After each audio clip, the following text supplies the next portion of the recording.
सुबह गोरा कुछ काम कर रहा था। अचानक विनय ने आकर छूटते ही कहा, उस दिन परेश बाबू की लड़कियों को मैं सर्कस दिखाने ले गया था।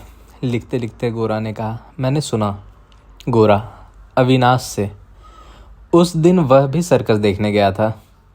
आगे कुछ न कहकर गोरा फिर लिखने में जुट गया। गोरा ने यह बात पहले ही सुन ली है, और वह भी अविनाश से, जिसने नमक मिर्च लगाकर कहने से कोई कसर नहीं रखी होगी। विनय को इस बात से अपने पुराने संस्कार के कारण बड़ा संकोच हुआ। सर्कस जाने की बात की समाज में ऐसी आम चर्चा ना हुई होती तभी अच्छा होता। एकाएक उसे याद आया, कल रात वह मन ही मन बहुत देर तक जागते रहकर ललिता से झगड़ता रहा है।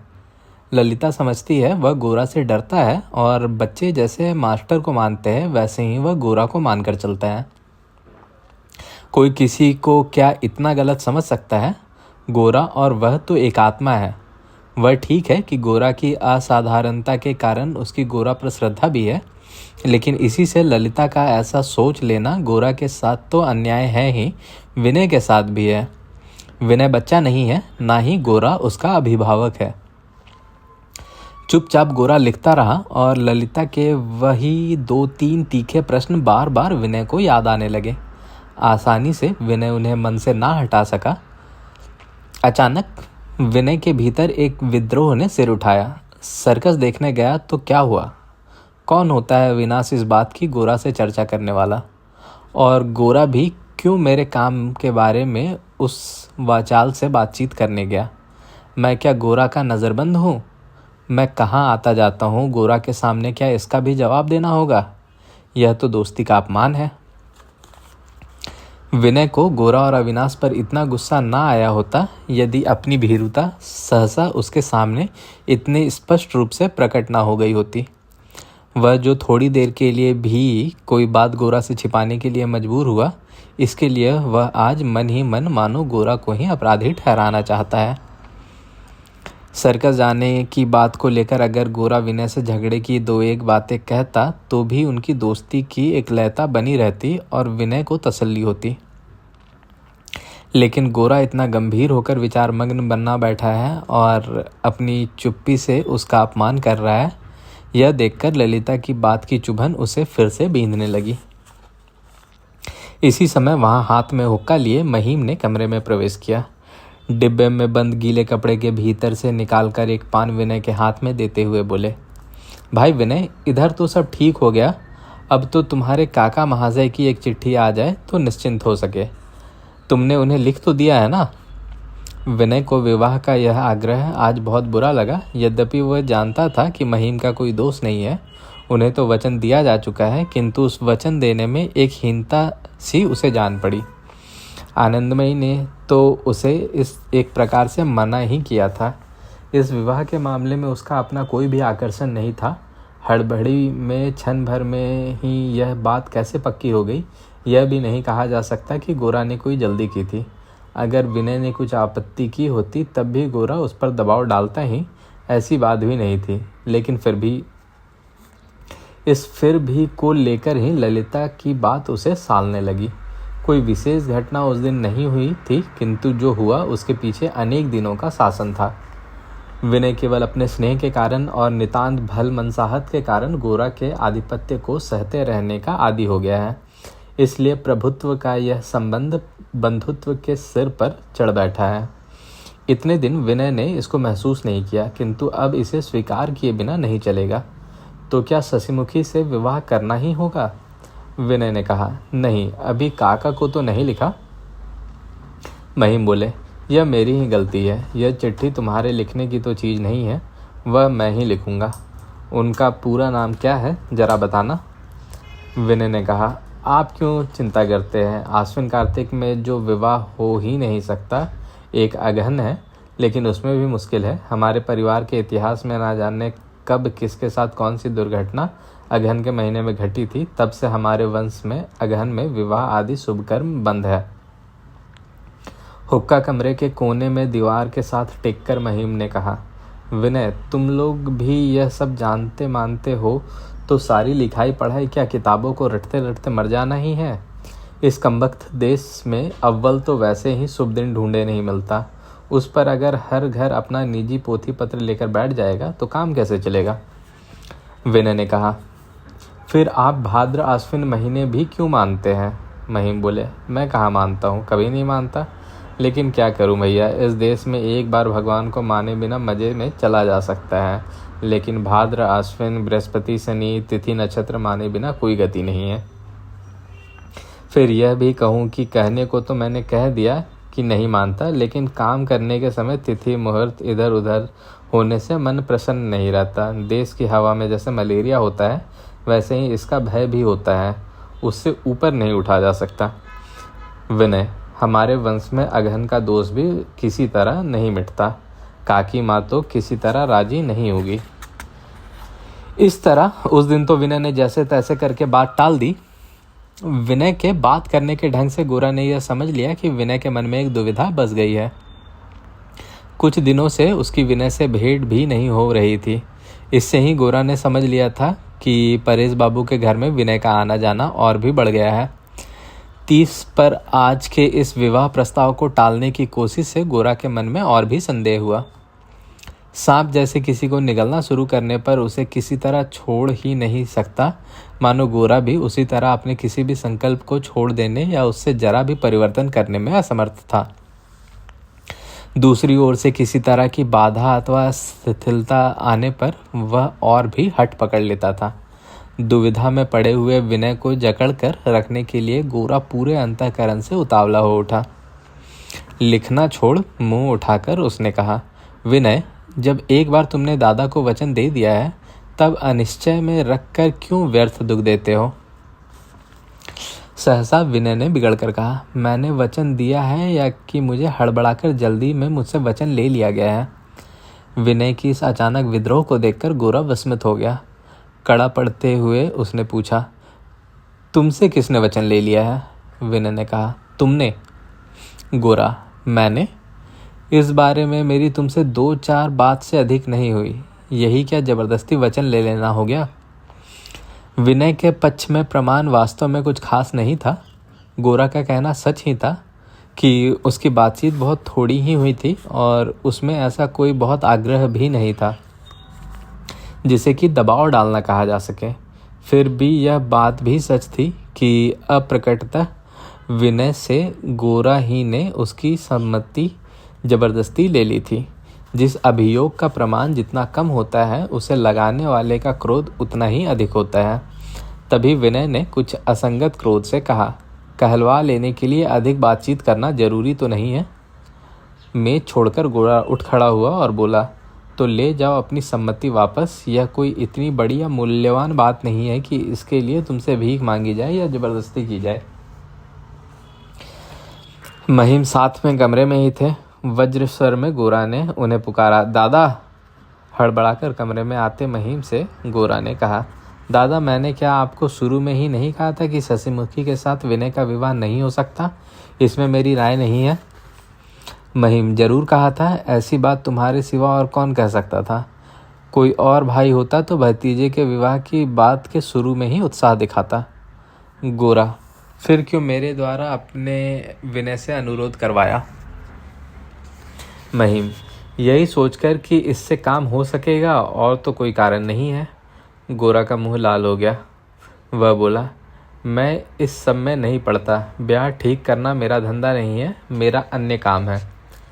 गोरा ऐसा कहकर घर से बाहर हो गया। हतबुद्धि महिम विनय के इस बारे में कोई प्रश्न नहीं पूछते, इससे पहले ही वह भी निकलकर सड़क पर पहुंच गया। दीवार के कोने में टिका हुआ हुक्का महिम ने उठाया और चुपचाप बैठकर कस लगाने लगा। इससे पहले भी कई बार गोरा के साथ विनय के कई झगड़े हुए हैं, लेकिन ऐसा ज्वालामुखी की तरह अचानक फट पड़ने वाला झगड़ा पहले कभी नहीं हुआ। पहले तो विनय अपने कृत्य पर स्तंभित सा हो रहा, फिर घर पहुंचने के बाद भीतर ही भीतर यह बात उसे सालने लगी। जरा सी देर में वह गोरा को कितनी बड़ी चोट पहुंचाया है यह सोचकर उसकी खाने पीने या विश्राम करने की कोई इच्छा न रही। इस मामले में विशेषतया गोरा को अपराधी ठहराना कितना गलत और बेतुका हुआ, बार बार यह बात उसे चुभने लगी। बार बार उसका मन उसे धिक्कारने लगा, अन्याय अन्याय अन्याय। लगभग 2 बजे आनंदमयी खा पीकर सिलाई लेकर बैठी ही थी कि विनय उनके पास जा बैठा। सुबह की थोड़ी बहुत चर्चा तो उन्होंने महिम से सुन ली थी। भोजन के समय गोरा का चेहरा देखकर भी उन्होंने समझ लिया था कि एक तूफान आकर गुजर चुका है। विनय ने आते ही कहा, माँ, मैंने ज्यादती की है। शशिमुखी से विवाह की बात को लेकर गोरा को मैंने जो कुछ कहा उसका कोई अर्थ नहीं होता। आनंदमयी ने कहा, हो सकता है विनय कोई दर्द मन में दबा रखने की कोशिश करने से वह इसी तरह फूट निकलता है। यह ठीक ही हुआ। इस झगड़े की बात 2-3 दिन बाद तुम भी भूल जाओगे, गोरा भी भूल जाएगा। विनय, लेकिन माँ, शशिमुखी से विवाह करने में मुझे कोई आपत्ति नहीं है, यही बात तुम्हें बताने में आया हूँ। आनंदमयी, बेटा, जल्दी से झगड़ा खत्म करने की कोशिश में एक और मुसीबत में मत पड़ो। झगड़ा तो 2-3 दिन का है, विवाह तो हमेशा की बात है। विनय ने उनकी कोई बात नहीं सुनी। वह फौरन यह प्रस्ताव लेकर गोरा के पास तो नहीं जा सका, इसलिए महिम से ही जाकर उसने कहा कि विवाह में कोई बाधा नहीं है और माघ में ही वह प्रसन्न हो सकेगा तथा इस बात का जिम्मा भी विनय ही लेगा कि उसके काका महाशय को कोई आपत्ति ना हो।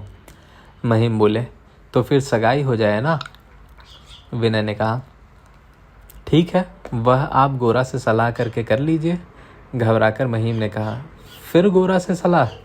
विनय बोला, हाँ, उसके बिना तो नहीं हो सकता।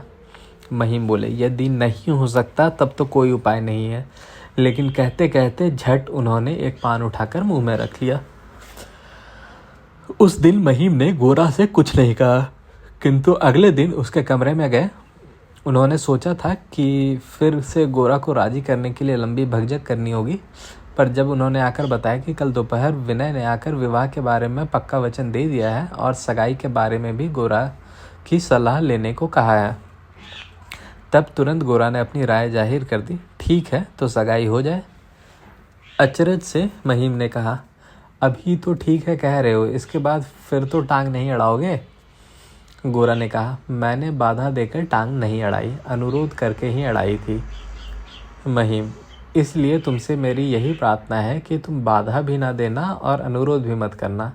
ना तो मुझे कौरवों की ओर से नारायण की सेना की ज़रूरत है और ना पांडवों की ओर से स्वयं नारायण की ज़रूरत ही दिखाई देती है। मुझ अकेले से ही जो बन सकेगा वही ठीक है। मुझसे भूल हुई तुम्हारी सहायता भी इतनी विपरीत पड़ेगी यह मैं पहले नहीं जानता था। खैर, विवाह हो यह तो तुम चाहते हो ना? हाँ, चाहता हूँ। महिम, तो चाहने तक ही रहो, कोशिश करने की ज़रूरत नहीं है। गोरा को जब क्रोध आता है तो उसके क्षणिक आवेश में वह कुछ भी कर सकता है, यह सत्य है, लेकिन उस गुस्से को सहेजकर अपने संकल्प नष्ट करना उसका स्वभाव नहीं है। वह जैसे भी विनय को बांधना चाहता है, रूठने का समय यह नहीं है। कल के झगड़े की प्रतिक्रिया स्वरूप ही विवाह की बात पक्की हुई। विनय के विद्रोह ने ही विनय के बंधन मजबूत कर दिए। यह बात सोचकर कल की घटना पर गोरा को मन ही मन खुशी ही हुई। विनय के साथ हमेशा का सहज संबंध फिर से स्थापित करने में गोरा ने जरा भी देर नहीं की, लेकिन दोनों के बीच एक सहजता का भाव था, उसमें तो कुछ कमी आ ही गई। अब गोरा ने यह भी समझ लिया कि विनय को दूर से बांधकर रखना कठिन होगा। जहाँ भी खतरे का उद्गम है वहीं जाकर पहरा देना होगा। मन ही मन उसने सोचा, अगर परेश बाबू के घर में बराबर आना जाना रखूं तो विनय को ठीक रास्ते पर रखे रह सकूंगा। उसी दिन अर्थात झगड़े के अगले ही दिन करीब तीसरे पहर गोरा विनय के घर जा पहुंचा। विनय को इसकी बिल्कुल उम्मीद नहीं थी कि गोरा उसी दिन आ पहुंचेगा, इसलिए उसे मन ही मन जितनी खुशी हुई उतना ही आश्चर्य भी हुआ। इससे भी बड़े आश्चर्य की बात यह थी कि गोरा ने अपने आप परेश बाबू की लड़कियों की बात चलाई और उस बात में जरा भी विरूपता नहीं थी। इस चर्चा में विनय का उत्साह जगा देने के लिए अधिक परिश्रम की जरूरत भी नहीं थी। विनय सुचरिता के साथ जिन बातों की चर्चा करता रहा था वह सब विस्तार से गोरा को बताने लगा। स्वयं सुचरिता विशेष आग्रह से ये सब बातें उठाती और चाहे जितनी बहस करे धीरे धीरे अनजाने में उनसे सहमत भी होती जा रही है।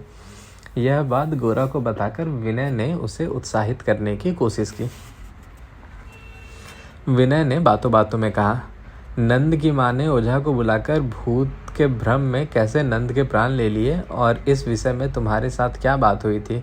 जब मैंने यह बताया तब कहने लगी, आप लोग सोचते हैं लड़कियों को घर में बंद करके चौके बर्तन और सफाई करने देने से इसका सारा कर्तव्य पूरा हो जाता है।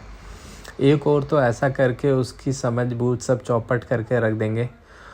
उधर जब वे ओझा को बुलाएंगी तब उन पर बिगड़ने से भी नहीं चूकेंगे।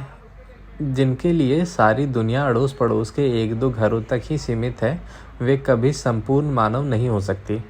वे अधूरी रहकर पुरुषों के बड़े कामों को बिगाड़ेंगी, अधूरे करके पुरुषों को बोझ से लाद देंगी और नीचे की ओर खींचकर वे अपनी दुर्गति का बदला तो ले लेंगी।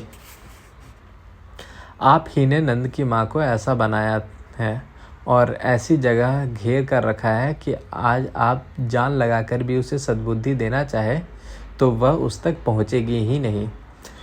इस बारे में मैंने तर्क करने की बहुत कोशिश की, लेकिन सच कहूँ गोरा, मन ही मन उनसे सहमत होने के कारण कोई जोरदार दलील मैं नहीं दे सका और उनसे तो फिर भी बहस हो जाती है, लेकिन ललिता से बहस करने का मुझे कतई साहस नहीं होता। जब ललिता ने भवें सिकोड़ कर कहा, आप लोग जो सोचते हैं कि दुनिया भर का काम तो आप लोग करेंगे और आप लोगों का काम हम करेंगी, यह नहीं होने का।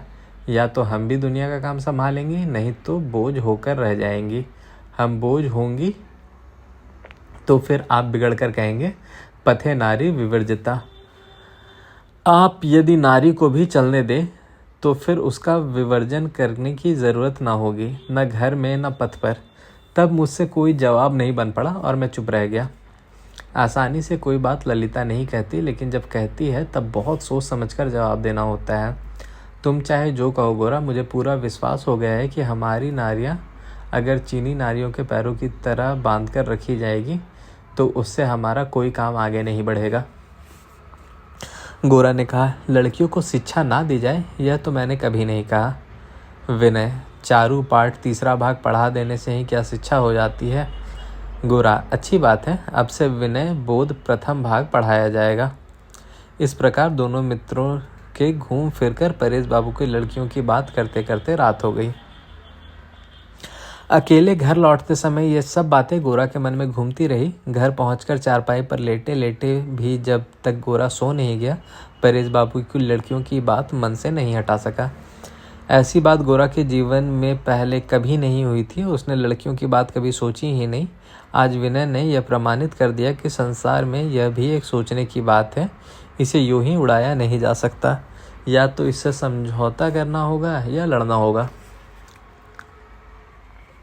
विनय ने जब दूसरे दिन गोरा से कहा, एक बार परेश बाबू के घर चले ही चलो ना, बहुत दिनों से गए नहीं, अक्सर वे तुम्हारी बातें पूछती हैं। गोरा उसी समय बिना आपत्ति किए तैयार हो गया। केवल तैयार ही नहीं हो गया बल्कि उसका मन भी पहले सा उदास नहीं था। पहले सुचरिता और परेश बाबू की अन्य लड़कियों के अस्तित्व के बारे में संपूर्ण भाव से गोरा उदासीन था। फिर बीच में उनके विरुद्ध उसके मन में अवज्ञा का भाव उत्पन्न हुआ था। अब उसके मन में एक उत्सुकता का उदय हो आया था। कौन सी चीज़ विनय के चित्त को इतना आकर्षित करती है, यह जानने के लिए उसके मन में एक विशेष उत्सुकता उत्पन्न हो गई थी। जिस समय दोनों परेश बाबू के घर पहुंचे उस समय सांझ हो रही थी। दूसरी मंजिल के एक कमरे में लैंप की रोशनी में हारान बाबू अपना एक अंग्रेजी लेख परेश बाबू को सुना रहे थे। वास्तव में इस समय परेश बाबू केवल उपलक्ष्य मात्र थे। लेख सुचरिता को सुनाना ही उनका उद्देश्य था। सुचरिता मेज के पहले सिरे पर चौंध से आंखों को ओढ़ देने के लिए ताड़ के पत्ते का पंखा चेहरे पर सामने रखे चुपचाप बैठी थी। अपने स्वभाव के कारण वह लेख को एकाग्र होकर सुनने की चेष्टा कर रही थी, किंतु रह रहकर उसका मन इधर उधर हुआ जा रहा था। इसी बीच नौकर ने आकर जब गोरा और विनय को आने की सूचना दी तो वह चौंक उठी। कुर्सी छोड़कर वह जाने को ही थी, परेश बाबू ने कहा, कहाँ जा रही हो राधा? कोई और नहीं है, अपने विनय और गौर आए हैं। सकुचाती हुई सुचरिता फिर बैठ गई। हारान के लंबे अंग्रेजी लेख पठन के रुक जाने से उसे कुछ तसल्ली हुई। गोरा के आने की बात सुनकर सुचरिता के मन में कुछ उत्तेजना ना हुई हो, यह बात नहीं थी, किंतु हारान बाबू के होते गोरा के आने से मन ही मन उसे एक बेचैनी और संकोच होने लगा था। कहीं दोनों में कुछ बहस ना हो जाए, इस भय से अथवा किसी दूसरे कारण से यह कहना कठिन है। हारान बाबू का मन गोरा का नाम सुनते ही भीतर बिल्कुल विमुख हो उठा। जैसे तैसे गौर के नमस्कार का जवाब देकर वे गंभीर होकर बैठे रहे। हारान को देखते ही गोरा की युद्ध करने की इच्छा हथियार भांजकर तैयार हो गई। अपनी तीनों लड़कियों को लेकर वरदा सुंदरी कहीं निमंत्रण पर गई थी। सांझ होने पर परेश बाबू द्वारा उन्हें लीवा लाने की बात तय थी। परेश बाबू के जाने का समय हो गया था। इसी मध्य गोरा और विनय के आ जाने से वे संकोच में पड़ गए, किंतु और देर करना ठीक ना समझकर धीरे से उन्होंने हारान और सुचरिता से कहा, तुम लोग जरा इनके साथ बैठो, मैं फौरन लौट कर आता हूँ। और वे चले गए। गोरा और हारान बाबू में देखते देखते बहस शुरू हो गई। बहस जिस प्रसंग को लेकर हुई वह कुछ यूं था। कलकत्ता के पास के किसी जिले के मजिस्ट्रेट ब्राउनलू के साथ परेश बाबू की जान पहचान ढाका में रहते समय हुई थी। परेश बाबू की स्त्रियां और कन्याएं घर से बाहर निकलती हैं, इसलिए साहब और उनकी स्त्री इनकी बहुत आवाभगत करते थे। साहब अपने जन्मदिन पर हर साल कृषि प्रदर्शनी का मेला आयोजित किया करते थे। इस बार वरदा सुंदरी के ब्राउनलू साहब की मेम के साथ बातचीत करते समय अंग्रेजी काव्य साहित्य में अपनी लड़कियों की रुचि की बात करने पर सहसा मेम साहब ने कहा कि इस बार मेले में लेफ्टिनेंट गवर्नर सपत्नी आएंगे। अगर आपकी लड़कियां उनके सामने किसी छोटे से अंग्रेजी काव्य नाट्य का अभिनय कर दे तो बड़ा अच्छा हो। इस प्रस्ताव पर वरदा सुंदरी अत्यंत उत्साहित हो उठी थी। आज वे लड़कियों को उसी की रिहर्सल कराने के लिए किसी बंधु के घर ले गई हैं। यह पूछने पर कि उस मेले में गोरा का उपस्थिति होना संभव होगा या नहीं, गोरा ने कुछ ज़्यादा ही रुखाई के साथ कह दिया, नहीं। इस बात को लेकर देश में अंग्रेज बंगाली संबंध और परस्पर सामाजिक सम्मेलन की बाधा को लेकर बाकायदा दोनों जनों में बहस छिड़ गई।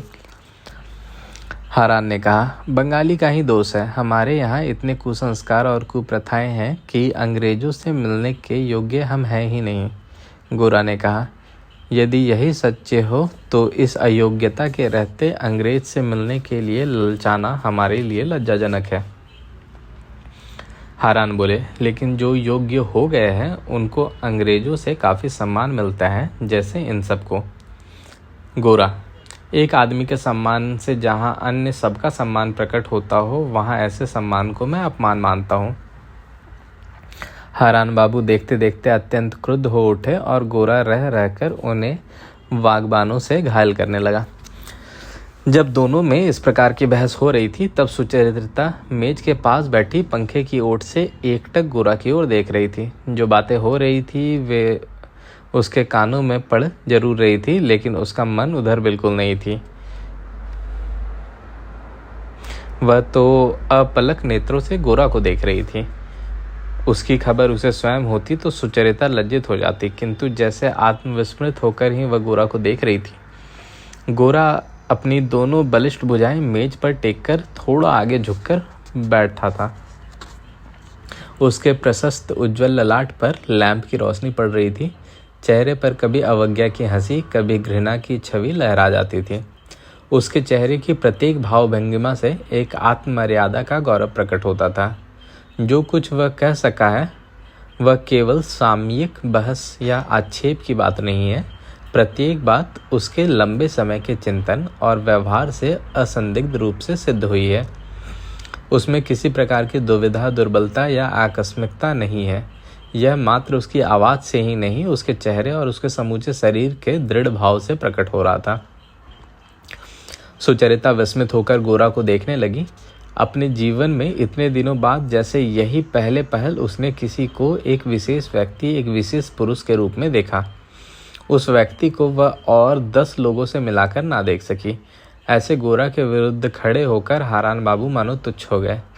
उनके शरीर और चेहरे की आकृति, उनकी भावभंगिमा, यहाँ तक कि उनके कपड़े और चादर तक उन पर व्यंग करने लगे। इतने दिनों तक विनय के साथ बार बार गोरा की चर्चा करते रहकर सुचरिता गोरा को एक विशेष मत का असाधारण व्यक्ति भर समझने लगी थी। उसके लिए देश का कोई विशेष मंगल लक्ष्य सिद्ध हो सकता है, उसने इतनी ही कल्पना की थी।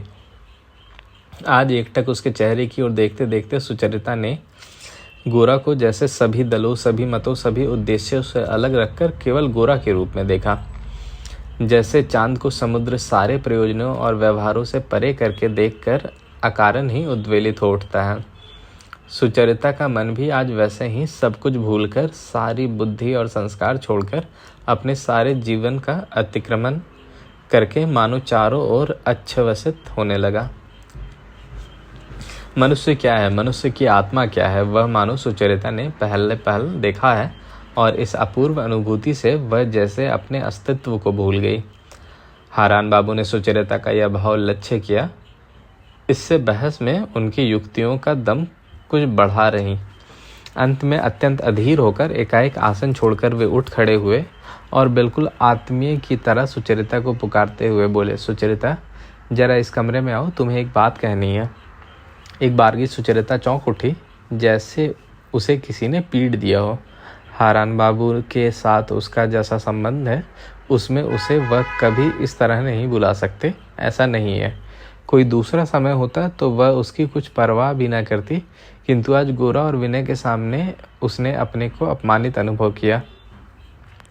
विशेषतः गोरा ने तो उसके चेहरे की ओर कुछ ऐसे ढंग से देखा कि वह हारान बाबू को क्षमा ना कर सकी। वह पहले तो वैसे ही चुपचाप बैठी रही, जैसे उसने हारान बाबू की बात सुनी ही ना हो। इस पर हारान बाबू ने अपने स्वर में कुछ खींच लाते हुए फिर पुकारा, सुनती हो सुचरिता, मुझे एक बात कहनी है, एक बार उस कमरे में आना तो। हारान के चेहरे की ओर देखे बिना सुचरिता ने उत्तर दिया, अभी रहने दीजिए, बाबा आ जाएं फिर हो जाएगी। विनय के खड़े होते हुए कहा, नहीं तो हम लोग चले जल्दी से। सुचरिता ने कहा, नहीं विनय बाबू, बैठे रहिए, बाबा आपको बैठने को कह गए हैं, बस अभी आते ही होंगे। उसके स्वर से एक व्याकुल विनती का भाव प्रकट हो रहा था, मानो हिरनी को व्याघ्र के हाथों सौंपकर चले जाने का प्रस्ताव हो रहा हो। मैं और नहीं रुक सकता, अच्छा मैं चला, कहते हुए हारान बाबू जल्दी से कमरे से निकल गए। गुस्से में वे बाहर तो आ गए, किंतु अगले ही क्षण उन्हें पछतावा होने लगा, लेकिन तब फिर से लौटने का कोई बहाना ना ढूंढ सके।